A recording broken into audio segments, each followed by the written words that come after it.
ስዕላትን የሚቃወሙ ሰዎችን ማርቲን ሉተር ምን ነበር የሚላቸው?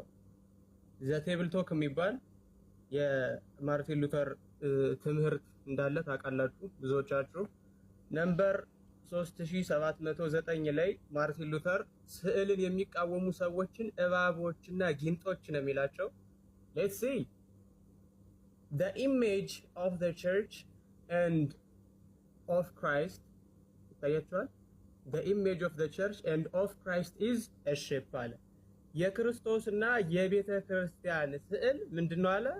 በግ ነው ማለት በበግ ትመስላለች ቤተ ክርስቲያንና ክርስቶስ አለ። ኦኬ the image of hypocrites የግብዞች is a serpent እባብ ቫይፐር ጊንጥ እነዚህ ከቤተ ክርስቲያን ውጪ ያሉና ቤተ ክርስቲያንን የሚያጠቁ ሰዎች ደግሞ በእባብና በጊንጥ ይመሰላሉ አለ። ይሄንን የሚለው ማርቲን ሉተር ነው በነገራችን እና በሱ ዘመን የነበሩ እነ ዚዊንግሊ እነ ቡሸር የሚባሉ ሰዎች ይሄንን ሲቃወሙ ስዕልን ሲቃወሙ ምን ብሏቸዋል? እነሱን ራሱ they are viper ብሏቸዋል። አያችሁ እፉኝት ጊንጦች ናቸው እነዚህ ብሎ ይናገራል። ስለዚህ ስዕልን የሚቃወም ሰው ራሱ ማርቲን ሉተርን እንደሚቃወም ነው የሚታየው። አንደኛ፣ ሁለተኛ ማርቲን ሉተር ለስዕል የነበረው ቦታ ይሄው በዚህ መልኩ የሚታይ ነው ማለት ነው። ስለዚህ አሁን መስራቹ ያላስተማረው ትምህርት የሚመጣ ከሆነ እንዴት እንደሚሆን እኛ እናውቅ። ምክንያቱም የፕሮቴስታንት መስራቹ ራሱ ስዕልን መቀበል ብቻ ሳይሆን ስዕልን የሚቃወሙ ሰዎች እባቦች ጊንጦች ናቸው ብሎ ነው የሚያስቀምጠው ማለት ነው። ስለዚህ በማርቲን ሉተር መሰረት በማርቲን ሉተር ትምህርት መሰረት በፕሮቴስታንቲዝም መስራች ትምህርት መሰረት ማለት ነው ስዕልን የሚቃወሙ ሰዎች ምንድነው ስማቸው? ቫይፐር ናቸው፣ የፉኝት ልጆች ናቸው፣ ጊንጦች ናቸው፣ እባቦች ናቸው ማለት ነው። በተኛ ተአምር ምናምንን በተመለከተ የተነሱ ሐሳቦች አሉ። በነገራችን ላይ ትልቁ ተአምር ላይ ስለማንግባባ ነው ትንንሾቹ ተአምር ላይ ማንግባባው ቴዲ። አሁን ቅድም የተነሱ ተአምሮች አሉ እነ ሁለቱ ዲያቆናት ያነሱት ማለት ነው። በበትር ውሃ መክፈል፣ የሆኑ ሽመልመሌ እንጨት አድርገህ በግ ከሱ ጸንሶ እንዲወልድ ማድረግ፣ ይሄ ምንም ነው። እውነቱን ለመናገር ትልቁ ተአምር በድንግልና የአምላክ ከመቤታችን መወለድ ነው። ከዚህ የሚበልጥ ተአምር ሊመጣ አይችልም በዓለም ላይ ማለት። እዚህ ተአምር ላይ ስላልተግባባን ግን ትንንሾቹ ተአምራት ያጣሉናል። እውነቱን ለመናገር ትልቁ ተአምር የአምላክ ሰው መሆን ነው። ትልቁ ተአምር ድንግልን እናትም መሆን ነው። ክርስቶስ ላይ ስላልተግባባን ድንግል ማርያም ላይ ስላልተግባባን ግን ትንንሾቹ ተአምራት ላይ ሁልጊዜም ቢሆን ውዝግብ አለ ማለት ነው። ስለዚህ የኛ የሁልጊዜም ጥሪያችን ምንድነው? ትልቁ ተአምር ላይ የአምላክ ሰው መሆን ላይ እንግባባል። እዛ ላይ ከተግባባ በኋላ ኮመን ግራውንድ ከያዝክ በኋላ ትንንሾቹ ተአምራት ምንም ጉዳይ ሆኖም ስለማይቆጠሩ ማለት ነው። ጉዳይ ሆኖም ስለማይቆጠሩ ስለዚህ ትልቁ ተአምር ላይ መጀመሪያ መግባባት ያስፈልጋል። የአምላክ ሰው መሆን ላይ ከድንግል ማርያም መወለድ ላይ ምንም አይነት ነገር ብትዘረዝር ከዚህ የሚበልጥ ነገር ሊመጣ ስለማይችል ማለት ነው። ምናልባት አሁን በእኛ በገድላት ካሉ ታሪኮች ምናምን ተነስቶ ሞክ ለማድረግ ይሞከራል ብዙ ጊዜ። እስኪ ማን ሞክ እንደሚያደርግና ማን ሞክ እንደሚደረግ ይሄው ቴብል ቶክ የማርቲን ሉተር ታሪክ የያዘ መጽሐፍ ነው። ያሳተሙትም ራሳቸው ናቸው፣ ሉተራን ሰዎች ናቸው። ፔጅ 16 ላይ ታገኙታላችሁ። በኋላም ደግሞ ተጨማሪ ማስረጃ ስለማሳያችሁ ማለት ነው። ሁልጊዜም ቢሆን ማርቲን ሉተር ዲያብሎስ ሲቃወመው ምን እንደሚያደርግ የተናገረበት ክፍል አለ። although I knew this, I am of a different mind 10 times in the course of the day, but I resist the devil and often it is with a fart that I chase him away. ዲያብሎስን የሚቃወመው በምንድነው ነው የሚለው? ዲያብሎስን የሚቃወመው ማርቲን ሉተር በምንድን ነው? በፋርት ነው፣ እየፈሳ ማለት ነው። ፋርት ፈስ ማለት ነው። የዲያብሎስ ፈተና በጣም ሲበዛብኝ ዲያብሎስን እንቃወመው የነበረው ፈስ እየፈሳሁ ነው ይላል ማለት ነው። ከዛ ምን ይላል? when he tempts me with silly sins በጣም በቃ በማይረቡ ኃጢያቶች ሲፈትነኝ I say devil የስተርዴይ አይ ብሮክ ዊንድ ቱ ይላል። ሰይጣን ሆይ ትናንት ፈሴን ፈስቻለሁ። አይ ብሮክ ዊንድ ቱ እንደማለት ነውና ሃቭ ዩ ሪትን ኢት ዳውን ኦን ዩር ሊስት ይላል። ያንንስ እንደ ኃጢአት መዝግበዋልን ብዬ እጠይቀዋለሁ ይላል ማለት ነው። ያንንስ እንደ ኃጢአት መዝግበዋል ብዬ እጠይቀዋለሁ። አሁን ይሄ በማርቲን ሉተር ታሪክ ውስጥ ያለ ነው። በማርቲን ሉተር ታሪክ ውስጥ ያለ ነው። ቴብል ቶክ ፔጅ 16 እዚህ ላይ ብቻ አይደለም ተጨማሪው ላሳይ። ነምበር ለምትፈልጉ ሰዎች ማለት ነው። ነምበር 469 ላይ ቴብል ቶክ ታገኙታላችሁ። በየምሽቱ ዳቢሎስ እየመጣ በጣም እንደሚፈታተነው በጣም ትልቅ ችግር እንደሚሆንበት ያስቀምጥና ከዛ ቀጣይ ምን ይላል? አይ ኢንስታንትሊ ቼዝ ሂም አዌይ ዊዝ ኤ ፋርት ይላል። ሰይጣንን ወዲያው የማባረረው ፈስቼ ነው የሚለው። ይሄ ገድል ላይ ቢሆን መኖር ያለን እኛ ቅዱስ ገሌ ፈስቶ ሰይጣን አባረረ ቢባል መኖር ያለን this is funny እኮ to be honest ሲታሰብ ማለት ነው። በጣም ነው የሚያስቀው፣ በጣም ነው የሚያስቀው። ይሄን ብቻ ሳይሆን ማርቲን ሉተር ኮንስቲቱሽን በጣም ያስቸግረው ነበር። ኮንስቲቱሽን ያስቸግረው ነበር ማለት ሆድ ቁርጠት በጣም አለበት እና አብዛኛውን ጊዜ ጊዜውን የሚያሳልፈው ከሽንት ቤቱ ላይ ሌላ ደርብ ተሰርቶለት እዛ ውስጥ ነበር የሚያሳልፈው። ይሄንን ደግሞ ይሄ እንደ መጽሐፉን ላሳያችሁ ሉተር ማን ቢትዊን ጋድ ኤንድ ዘ ደቪል የሚል የራሳቸው ሰዎች ያሳተሙት ነው። የኛ ሰዎች ያሳተሙትም አይደለም ይሄ ማለት ነው። የኛ ሰዎች ያሳተሙትም አይደለም እና እዚህ ክፍል ላይ ማርቲን ሉተር ሶላ ፊዴ የሚለው ወይም ይሄ መዳን በእምነት ብቻ ነው የሚለው ትምህርቱ ሽንት ቤት ውስጥ ቁጭ ብሎ ሳለ እንደተገለጠለት ይናገራል። ሽንት ቤት ውስጥ ቁጭ ብሎ ሳለ የመንፈስ ቅዱስ ተመስጦ መጥቶበት እንደተገለጠለት ያስቀምጣል። በጣም የሚገርመው ነገር ሽንት ቤቱ በኋላ ላይ ተገኝቷል። ይሄ ምናልባት የሚታያችሁ ከሆነ ቶይሌት ዌር ሉተር ሪስትሬንት ቱ ፕሮዲውስ ዘ ሪፎርሜሽን የተገኘው ኦክቶበር 23 2004 ዓመተ ምህረት ማለት ነው። አሁን ወደ ብዙ አመቱ ነው። ቶይሌቷ ምን እንደምትመስል ላሳያችሁ አንዴ። ይቺ ነች ቶይሌቷ 2004 ላይ የተገኘችው እና የሚገርም ቴዲ በጣም ጎብኚ ስለበዛ በቀን 30-40 ሺህ ጎብኚ እየሄደ ቤተክርስቲያኗ ልታግደው ትችላለች። በጣም ጎብኚ ስለበዛ ማለት ነው። ይቺ ነች የተገኘችው ሽንት ቤት። አሁን ይሄንን የምናሳየው ምን ለማድረግ ነው? ይሄንን የምናሳየው ምን ለማድረግ ነው ከተባለ ረድኪውን ለማድረግ ለመበሻሸቅ ወይም ሌላ በማይረባ ፍላጎት ሳይሆን ፈኒ ብላችሁ የምታቀርቧቸው ታሪኮች በእናንተ ውስጥ ፈኒየር ሆነው ደግሞ አሉ። በጣም በበለጠ በሚያስቅ መልኩ ማለት ነው።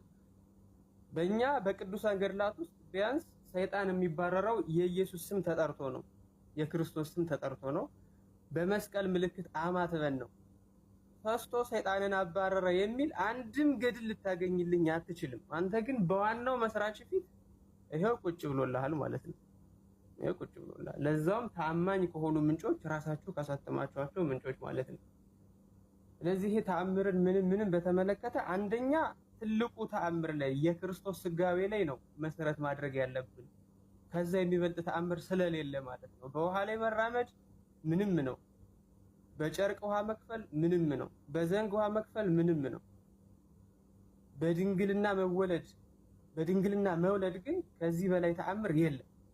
ስለዚህ እዛ ተአምር ላይ መነጋገር ነው የሚያስፈልገው። ለወደፊት በተአምራት መጽሐፍ እንወያይ የሚል ሰው ካለ መጀመሪያ ትልቁ ተአምር የክርስቶስ ስጋዌ ላይ መስማማት የሚገባው አንድ ሰው ካልሆነ ትንንሾቹ ተአምራት እንዴት ይሆናል? ያ ማለት እኮ ራስህን ቆርጬህ ጸጉርህን ላስተካክልህ ማለት ነው። ክርስቶስ ከሌለ ቤተክርስቲያን የለችም።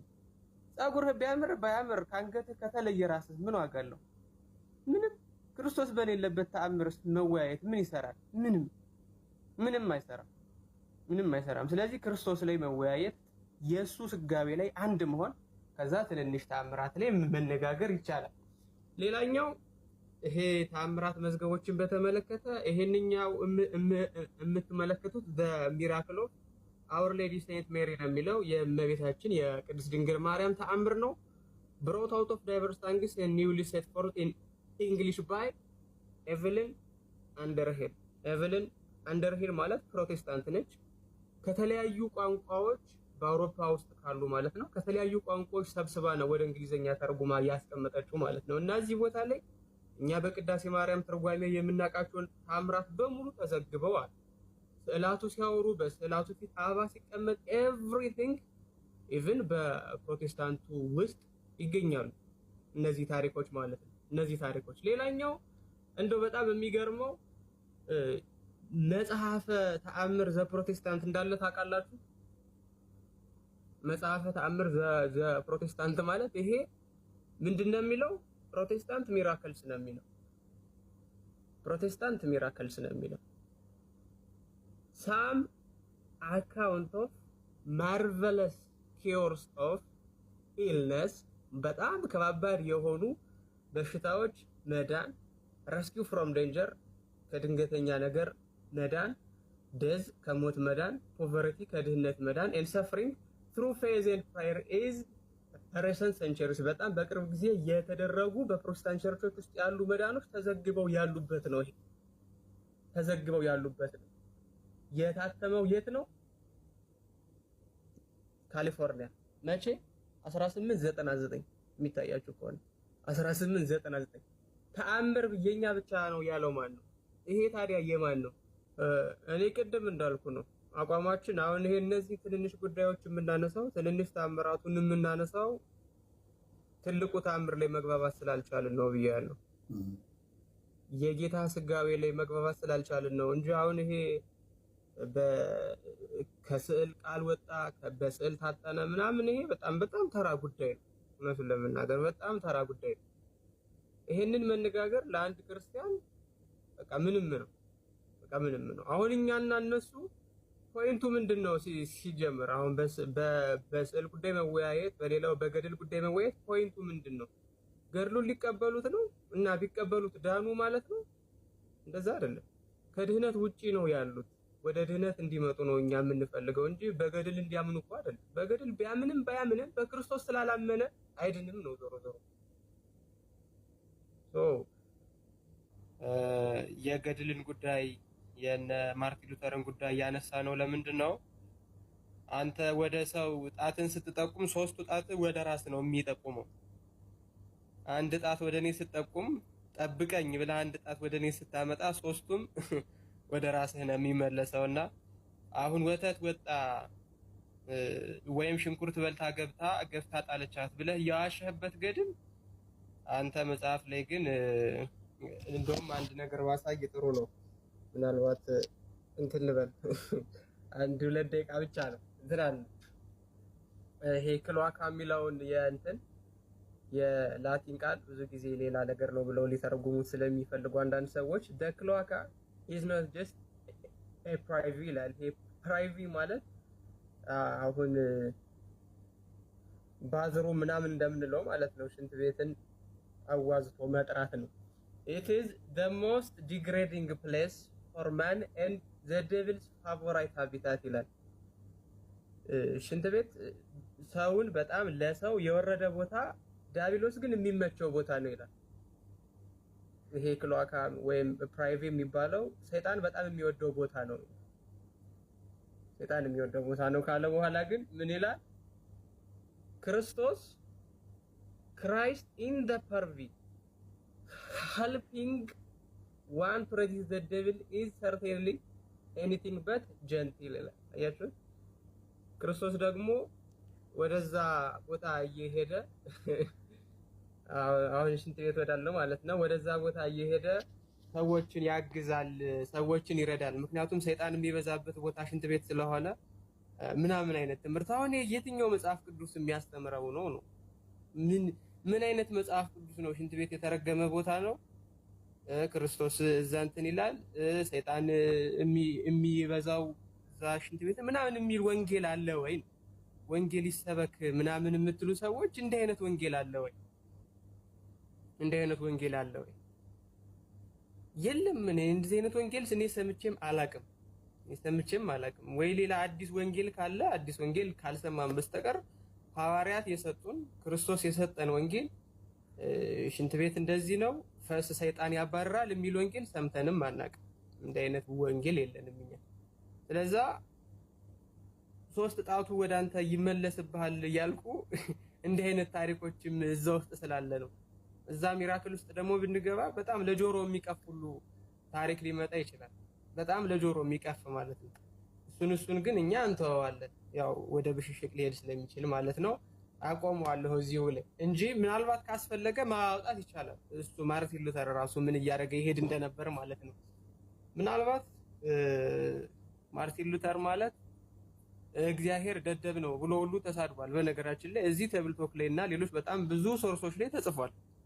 የሮሜ መልእክት ምዕራፍ 1 ቁጥር 17ን በጣም ትራብል ያደረገው ስለነበረ ያስጨንቀው ስለነበረ የእግዚአብሔር ፍርድ ቅን አይደለም እንደው እግዚአብሔር ደደብ ነው ምናምን ብሎ እስከ መሳደብ ይደርሳልና በእርግጥ ጊዜው ሲደርስ እናየዋለን።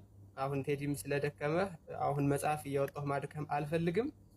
የኛ የኦርቶዶክሳውያን አቋም ግን ምንድነው ከተባለ ከአንድ ፕሮቴስታንት ጋር ልንወያይ የምንችለው በትልቁ ተአምር በስጋዌ ላይ ነው። ከዛ በኋላ ትንንሾቹ ተአምራት ላይ እዛ ላይ ስንስማማ እንቀጥላለን።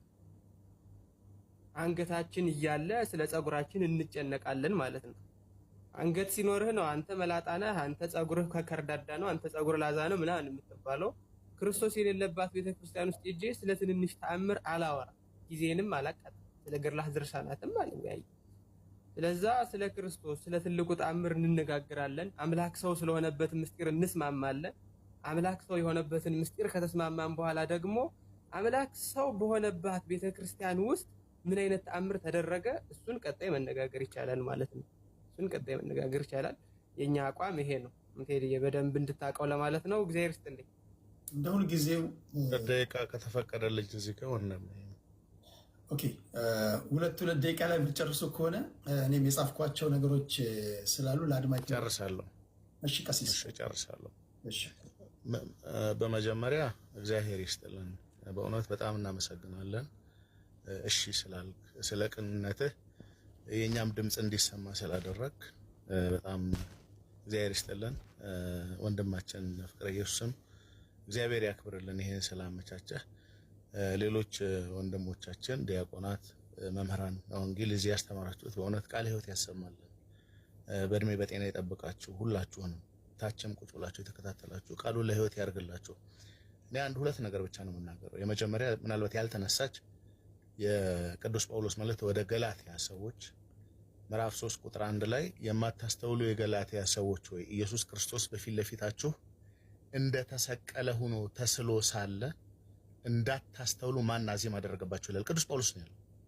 እንደተሰቀለ ሆኖ ተስሎ ሳለ እንዳታስተውሉ ማን አዚም አደረገባችሁ ይላል። በፔሬድ ቅዱስ ጳውሎስ ለገላትያ መልእክት ነው፣ በገላትያ መልእክት ነው።